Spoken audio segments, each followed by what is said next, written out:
Sounds of South Summit Brasil. Realização Instituto Caldeira. Jornal do Comércio.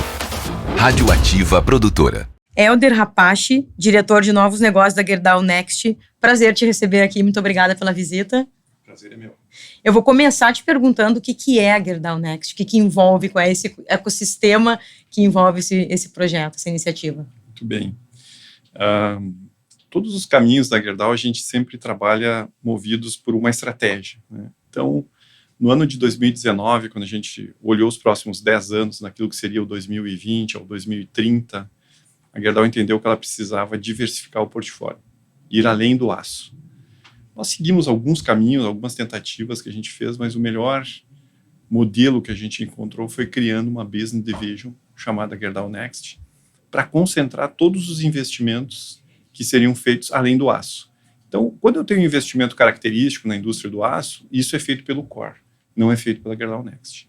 Mas quando surgem oportunidades de negócios que têm a ver com uma pegada mais inovadora, ou algumas das nossas teses de investimento, que depois eu vou detalhar um pouquinho, isso fica com a Gerdau Next. Então, é como se a gente deixasse o Core focar naquilo que é aço, e as oportunidades que surgem, a Gerdau Next toca. E aí a gente tem um conjunto, vamos dizer assim, de ferramentas, né, para desenvolver os negócios. Então, como é que a gente cria negócios, né? Eu posso sair desde um incentivo a uma startup, e esse é um motivo que nós estamos aqui incentivando e a Gerdau patrocinando o South Summit pelo terceiro ano consecutivo. Eu posso incentivar essa startup, eu posso investir nela, eu posso ser apenas cliente dela. Sim. Mas é muito importante porque eu estou fomentando o ecossistema de alguma forma. Às vezes a gente só dá capacitação para a startup, para os fundadores, para eles terem melhores técnicas de como eles podem fazer aquela startup virar um grande negócio. E eu posso ir até a outra ponta dentro da Gerdau Next, que é aquilo que a gente chama assim, que é o investimento de private equity, praticamente. Que é, eu já tenho um negócio estabelecido e esse negócio ele precisa de capital. Então, a Gerdau Next também pode fazer isso, né? Mas no meio do caminho é que tem uma coisa também muito interessante, que é o empreendedorismo, que também é um dos temas do South Summit. Então, nós temos pessoas que têm ideias maravilhosas, que se conectam com necessidades que nós temos ou com oportunidades que nós vemos no mercado, e nós criamos com aquelas pessoas uma empresa do zero. Sim. Então, é uma startup, mas já é uma startup que nasce direcionada com um capital da Gerdau, ou eu mesmo, com o meu time, eu crio as empresas com intraempreendedores, que a gente fala, né, que são pessoas que trabalham na Gerdau Next e que estão prospectando novos negócios. Então, eu consigo transitar dentro da Gerdau Next, criação de empresas desde a startup até um grande negócio do private equity, passando pela beleza do intraempreendedorismo também. A Gerdau já vem fazendo esse movimento, esse mergulho no ecossistema de inovação há alguns anos. Mas qual é o tamanho do desafio de uma empresa gigante como essa, se conectar com startups, com culturas diferentes? Como é que tem sido isso aí no dia a dia de vocês? Isso é uma riqueza porque é uma troca e que cresce todo mundo, né? Quer dizer, quando a gente olha o ecossistema, né? Hoje, por exemplo, se você esteve lá, né, circulando no South Summit, o que você vê? Que atores que você vê circulando lá, né?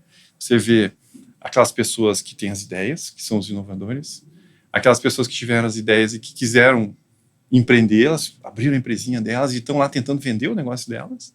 E o que elas estão procurando? Elas estão procurando clientes, né, que são as grandes empresas ou até médias empresas que também estão lá. E ao redor, se você prestar atenção, tem os órgãos de fomento. Sim. Tem o fomento do governo, né, que com as suas entidades, com um capital acessível, que pode ser às vezes até fundo perdido. E um outro fomento importante que é o capital privado, que é o que chama em inglês do Venture Capital. Então, se você caminhar lá no South Summit, é isso que você vai ver. Esse ecossistema ele vai se alimentando, ele vai se fortalecendo. Então, o que a Gerdau faz? Por que ela está no terceiro ano patrocinando o South Summit? Nessa relação de troca, a gente tem acesso a grandes ideias, a bons empreendedores, a gente retribui com os investimentos que às vezes eles precisam, a gente retribui com capacitações, às vezes de startups que não vão trabalhar com a gente, mas está crescendo de uma forma que está contribuindo para a sociedade. Por que a gente faz isso dentro da sua pergunta, né, dos desafios? Os desafios, todos os anos, que nem diz o nosso presidente, eles são desafiadores. Sim. Cada ano tem um desafio diferente, né? Seja uma crise econômica, seja Não dá um para se acomodar. concorrente, nunca, né? Então, é uma corrida sem linha de chegada, os desafios. E eles têm brotado de fontes muito diferentes, assim. Às vezes é aquela competição natural dentro da siderurgia, mas às vezes é a escassez de algum tipo de tecnologia que nós temos que criar do zero. Eu sozinho, dentro da Gerdau, apesar dela ser uma empresa gigante, estar em mais de 7 países, existe muito mais inteligência fora da Gerdau do que dentro da Gerdau.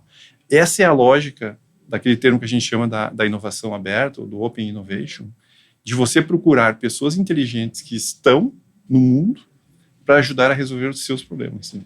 Então, acho que essa costura de ecossistema e de Open Innovation, ela tem que ser, e ela é, um ferramental importante para a gente enfrentar os desafios. Os desafios desse ano, que nem eu falei, estão mais ligados a um tema, ano que vem já estarão ligados a outro tema, e no outro ano a gente nem sabe. A gente tem que estar olhando coisas que a gente ainda nem tinha pensado.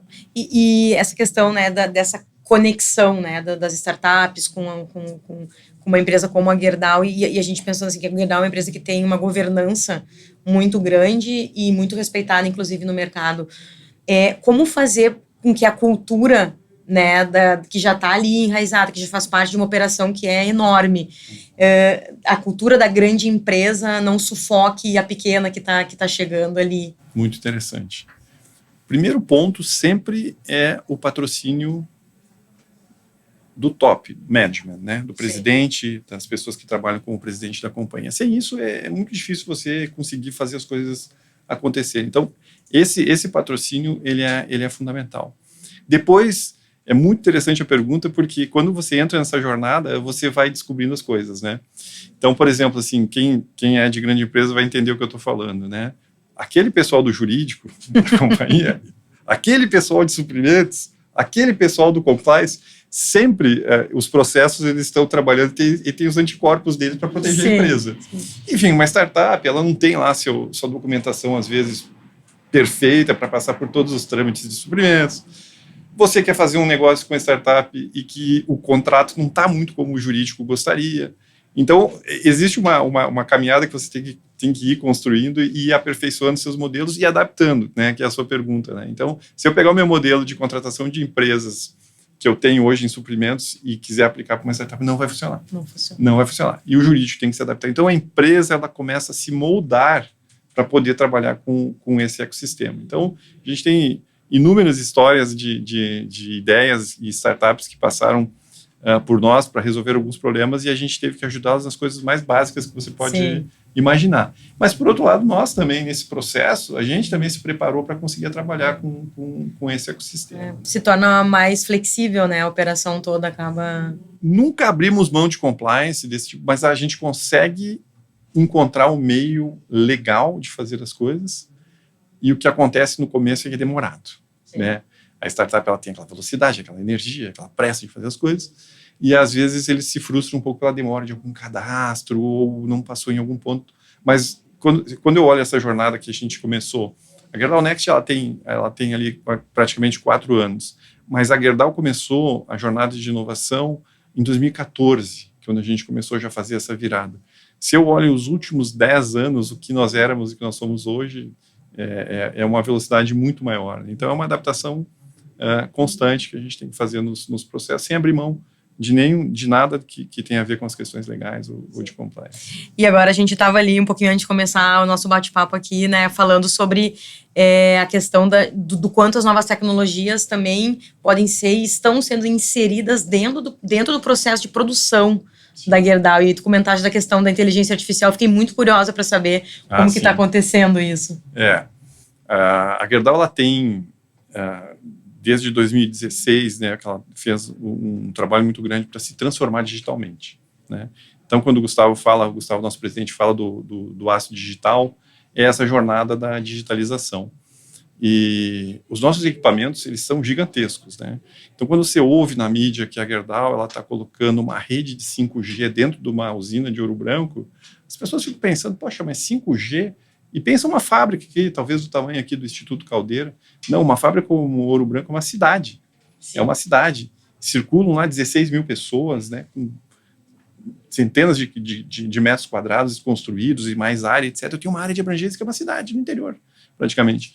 Então, por que o 5G é importante, né? Toda a tecnologia que ele pode fazer, as conexões com uma velocidade altíssima, ele nos dá ganhos de produtividade, por exemplo. Então, por isso que, às vezes, eu crio essa figura assim, de uma cidade, uma fábrica que é uma cidade, para a pessoa talvez ter essa noção de por que a gente faz tanto esforço com o 5G. Mas, depois do 5G, imagina que no tema de gêmeo digital, por exemplo, é onde você faz uma simulação do teu processo produtivo, né? Então, você constrói todo o teu processo produtivo numa rede computadorizada e você simula todos os problemas que podem acontecer naquele gêmeo digital, que ele espelha a realidade, é um gêmeo da realidade. Né? Então, quando você se defronta com alguns problemas, você já passou por aquilo do gêmeo e você tem soluções muito mais rápidas. Também você pode acionar manutenções preditivas, quando eu espero um equipamento quebrar. Mas, assim, os maiores ganhos, né, nesse tema todo, e aí nós vamos chegando já na inteligência artificial, está nas simulações dos algoritmos. Né? A inteligência artificial ela sempre tem que ser vista assim, como uma extensão das pessoas e dos processos. Ela, sozinha, vai demorar um tempo para que ela consiga resolver todas as coisas. Ela tem que ser uma extensão para que a gente consiga atingir níveis, por exemplo, de produtividade ou de redução de custos muito altos. Né? Então, essa jornada da transformação digital que começou lá por volta de 2016, agora ela começa a acelerar muito, né, quando você começa a ter todos esses desenvolvimentos possíveis via a inteligência artificial, que dá uma velocidade muito grande para as coisas que a gente gostaria de fazer dentro da produção de aço. E uma produção de aço que às vezes a gente vê as imagens, assim, parece que ela não é tão tecnológica, é um ledo engano, assim, né? A quantidade de sensores, de equipamentos, de robôs, de decisões que são tomadas de forma automática dentro dos equipamentos, ela é absurda. Né? Por isso que há muito tempo a gente partiu nessa caminhada, porque a necessidade é muito grande, os retornos também são muito gigantescos, interessantes. Né? Éder, o que tu pode nos falar aí sobre futuro? O que vocês estão desenhando, projetando aí para esse ano, para os próximos anos, em termos de evolução dessas conexões com o mercado, ou inclusive de tecnologias mesmo incorporadas ao processo fabril? Eu diria que naquilo que é além do aço, na Next, a gente está com teses bem definidas, né? A gente quer continuar investindo em novos materiais, né? Então a gente já está na parte de nanomateriais. A gente tem uma empresa que a gente criou, que é a Gerdau Graphene, para ir nesses materiais que podem trazer mudanças radicais em todos os segmentos que eles são aplicados, seja construção civil, tintas, etc. A gente está muito forte em energia.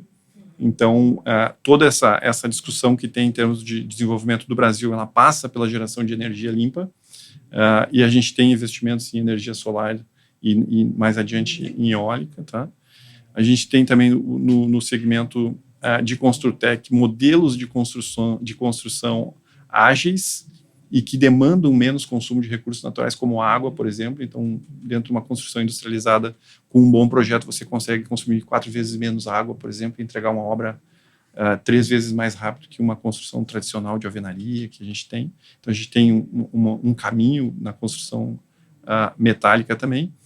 E em logística, a gente tem um caminho bastante grande aí para a distribuição de produtos via transporte rodoviário. A gente também está investindo, acoplado com um sistema de inteligência artificial para fazer as roteirizações, por onde os caminhões têm que andar, de consumo. Então, eu diria que além do aço, a gente tem esses caminhos definidos. O que nós vamos encontrar na próxima esquina, eu não sei te dizer nessa área. Não temos uma bolinha de cristal. Não conseguimos, mas a gente tem que estar preparado.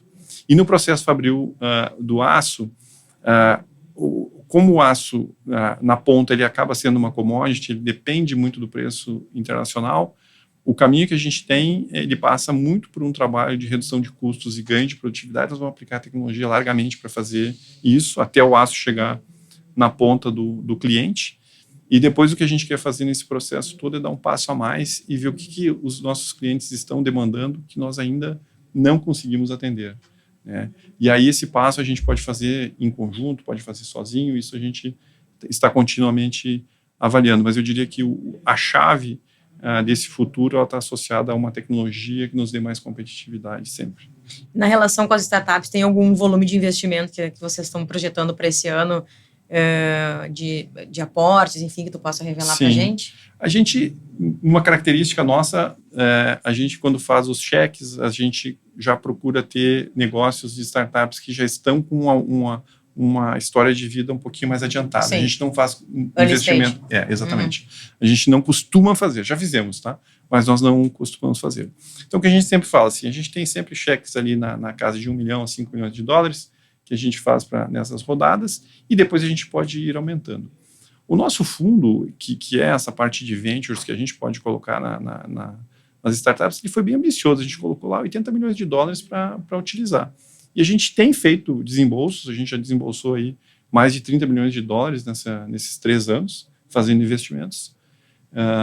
E aí também uma questão super interessante, né, que a gente não acerta todos, né? Sim. Então, quando você trabalha nesse segmento, nesse mercado, assim, de ter que fazer investimentos que são arriscados, por isso que são ventures, né? Você acaba errando 8. Tem que ter sangue frio, 2, né? Tem que ter estômago para perder dinheiro, né? Que o acionista sempre nos cobra. Mas isso também é um processo de educação da própria companhia. Nós não estamos lá para perder dinheiro. Mas esses 2 que nós acertamos, por exemplo, nós já temos 2 casos que surgiram dessa história, né, de errar e acertar, eles compensam largamente o que a gente acabou colocando. Então, também esse é um capítulo, assim, um tema super interessante, com uma outra oportunidade a gente pode conversar, eu conto algumas histórias. Com certeza. Vamos ter muitos assuntos ainda. Bom, eu conversei aqui com o Helder Rapace, diretor de novos negócios da Gerdau Next. Muito obrigada pela tua participação. E como tu mesmo já adiantaste, a gente tem assunto aí para um próximo bate-papo, né? Estou à disposição, um prazer falar com vocês. Muito obrigada. Sounds of South Summit Brasil. Realização Instituto Caldeira. Jornal do Comércio. Rádio Ativa Produtora.